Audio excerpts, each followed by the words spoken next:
À la fin de la messe, il y a un paroissien qui vient trouver un prêtre qui lui dit « Mon père, votre homélie était comme l'épée de Charlemagne. » Alors le prêtre est hyper flatté, il dit « Merci, ça veut dire qu'elle était incisive et tranchante ?» Et le paroissien lui répond « Non mon père, ça veut dire qu'elle était longue et plate. » C'est la blague pour compléter la blague de la mini-jupe sur l'homélie, de la semaine dernière. En fait, nous lisons dimanche dernier et ce dimanche la première homélie de Jésus et puis la réaction des gens, les effets que cette homélie va avoir sur son auditoire dans la synagogue de Nazareth. Alors nous voyons que l'effet de l'homélie de Jésus est assez fort, et quand on entend ce texte, ce qui me frappait, ce qui est étonnant, c'est ce retournement entre le début et la fin.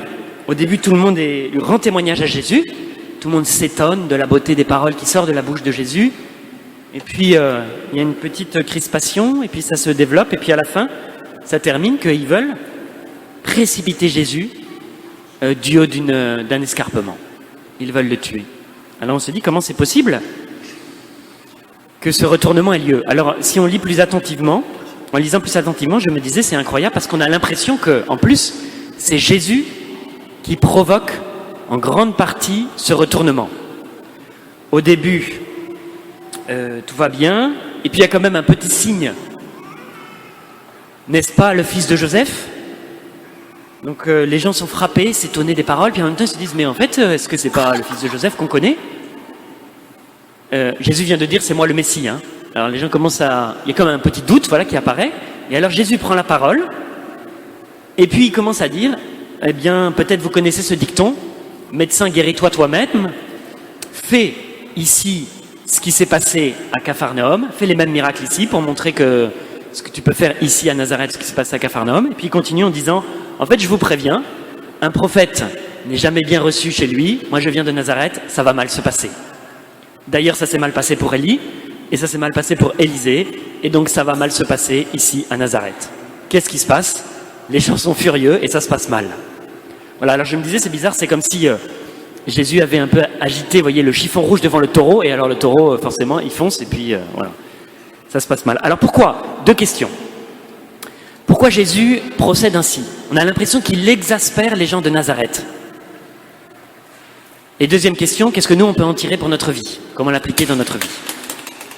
Alors première question, pourquoi Jésus procède ainsi? Pourquoi il se comporte de cette manière étonnante avec les habitants de Nazareth? Alors il faut bien avoir en tête que Jésus ne cherche pas à plaire aux gens. Voyez, il ne cherche pas à charmer les personnes, il ne cherche pas à avoir du succès. Il ne cherche pas à être admiré par les foules comme pourrait le faire un leader politique. Il s'en moque. Hein. Jésus cherche à plaire au Père des cieux. Il cherche aussi le bien des gens, leur croissance, leur conversion. Il cherche en fait à nous donner ce qui est bon pour nous. Et alors c'est très différent. C'est très différent de vouloir plaire aux gens ou de vouloir leur vrai bien. Parce qu'on ne se comporte pas pareil. Et c'est ça qui va diriger la ligne de conduite de Jésus. En fait, sa parole, la parole qu'il va dire, on pourrait dire, c'est pas une parole gentille, voyez, qui vient pour flatter. C'est une parole de vérité, dite dans la charité, qui cherche à convertir. Alors à Nazareth, il va comme donner aux habitants un double message. On peut résumer le message en 2 points. Premier point, c'est un message de consolation. On le voit un petit peu là, mais c'était l'essentiel de mon homélie de dimanche dernier. En fait, le message est « Dieu vous porte un amour extraordinaire. Dieu vous aime d'une manière que vous n'imaginez pas. » Vous vous souvenez du texte de la semaine dernière qui était « Je viens libérer les captifs, je viens consoler les cœurs brisés, je viens proclamer une année de grâce. » Ça, c'est la première partie du message. Comme j'en ai parlé la semaine dernière, je ne vais pas trop développer, mais c'est présent dans la première lecture. Vous avez entendu cette parole? Je vous la relis parce que peut-être vous l'avez ratée. « Avant même de te façonner dans le sein de ta mère, je te connaissais. » Dieu qui dit ça. Dieu qui dit ça à chacun d'entre nous. C'est pas extraordinaire? Ça veut dire, avant même que tu existes, Je pensais déjà à toi, je te portais dans mon cœur et je t'aimais déjà. Avant même ta naissance, avant même ta conception. C'est pas extraordinaire ça? C'est vraiment un amour extraordinaire. Un amour éternel, un amour inconditionnel.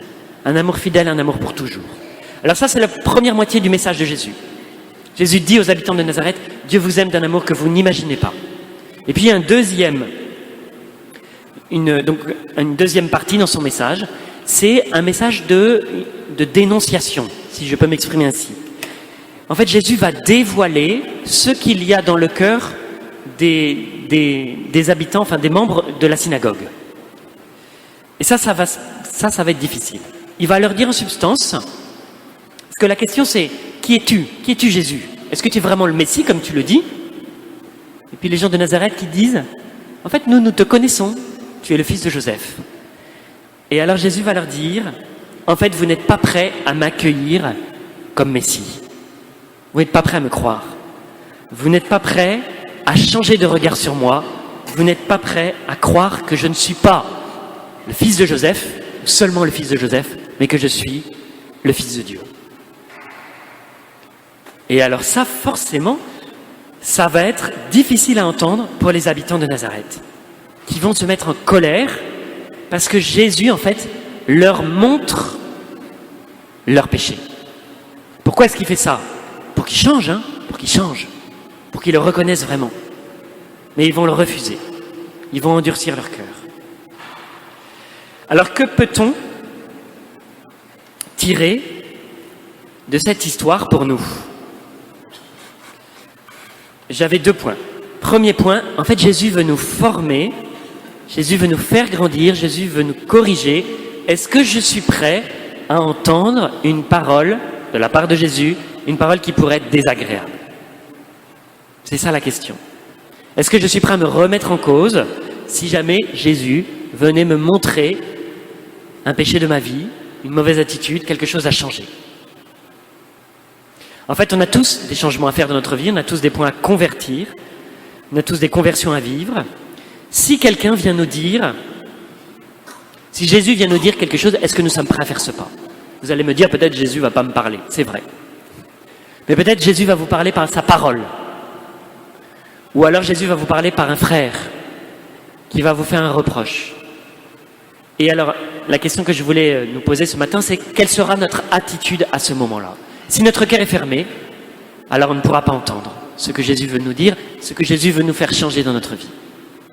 Comme les habitants de Nazareth. Face en fait à la parole qui pointe notre péché, la parole qui dévoile notre difficulté, il y a 2 réactions possibles.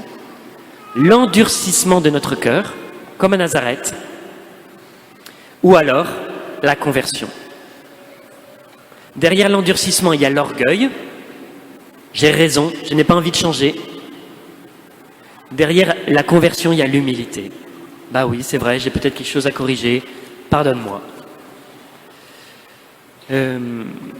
C'est aussi le rôle du prêtre de faire ce travail.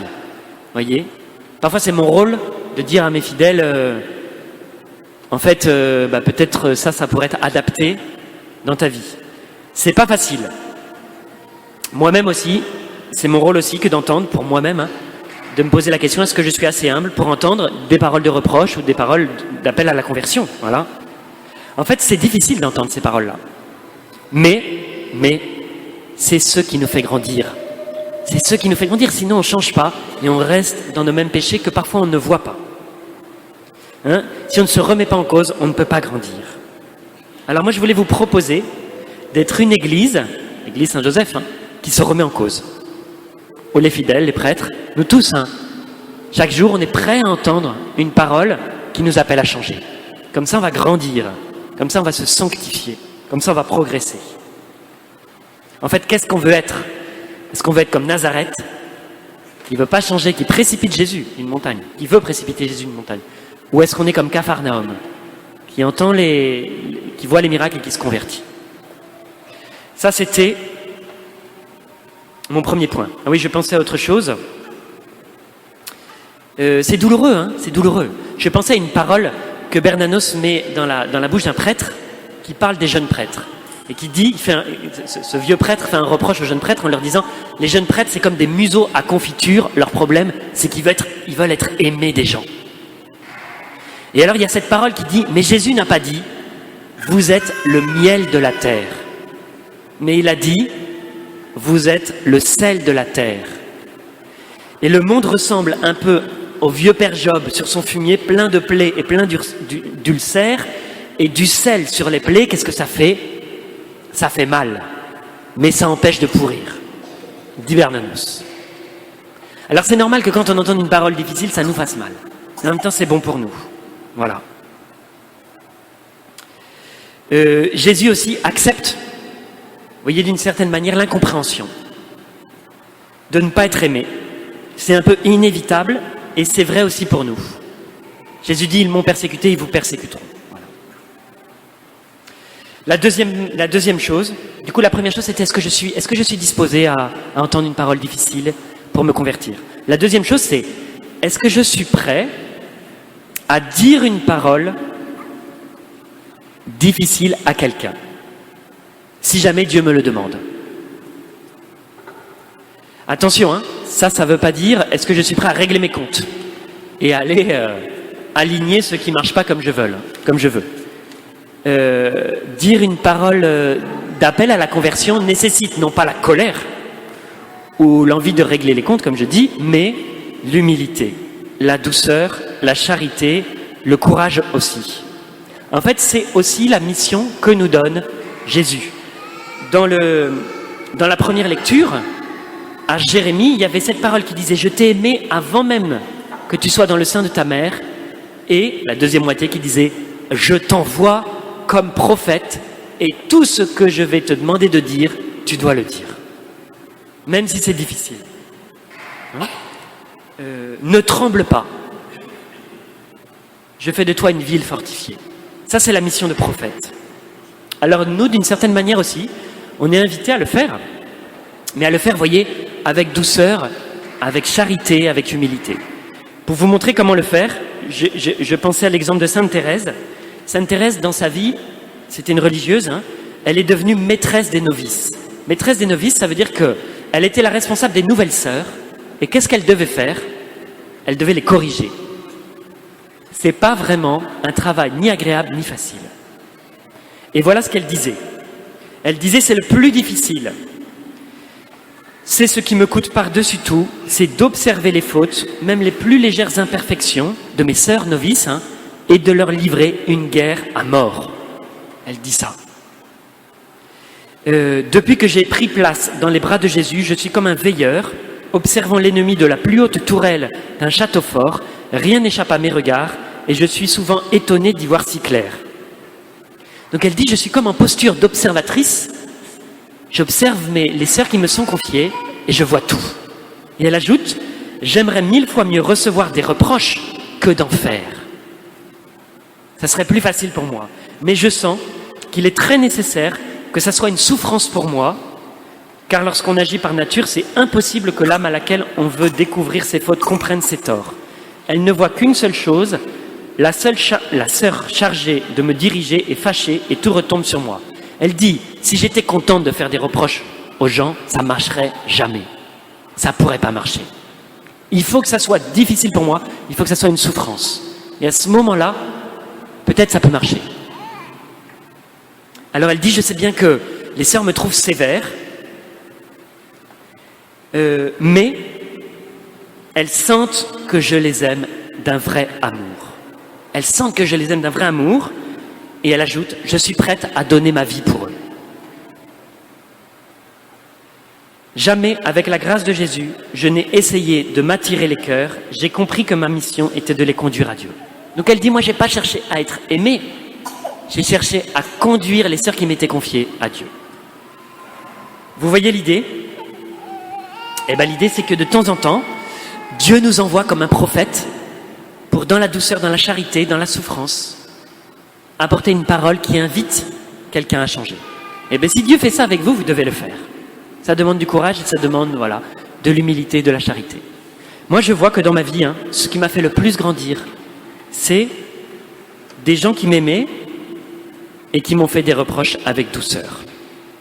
et que j'ai pu entendre. Comme je disais, sur le coup, on n'est pas très heureux, hein, ça fait mal. Et en même temps, après, c'est comme ça qu'on change. Voilà. Alors, c'est ce que je voulais vous proposer de faire aujourd'hui. Seigneur Jésus, aujourd'hui encore, tu nous rappelles ton amour. Merci pour cet amour inconditionnel. Merci de nous aimer avant même que nous étions conçus dans le sein de notre mère. Donne-nous la grâce d'ouvrir notre cœur toujours plus à cet amour. Seigneur, aussi, tu veux nous faire grandir. Alors donne-nous cette grâce de savoir entendre les reproches que tu veux nous faire. Que nous ne soyons pas comme les habitants de Nazareth, mais comme ceux de Capharnaüm. Donne-nous d'entendre les paroles que nous pouvons recevoir de toi, par l'intermédiaire de quelqu'un, d'un frère, d'une sœur, d'un prêtre, de nous convertir. Seigneur, aussi, tu nous envoies comme des prophètes. Donne-nous le courage, la douceur et l'humilité, si tu nous le demandes,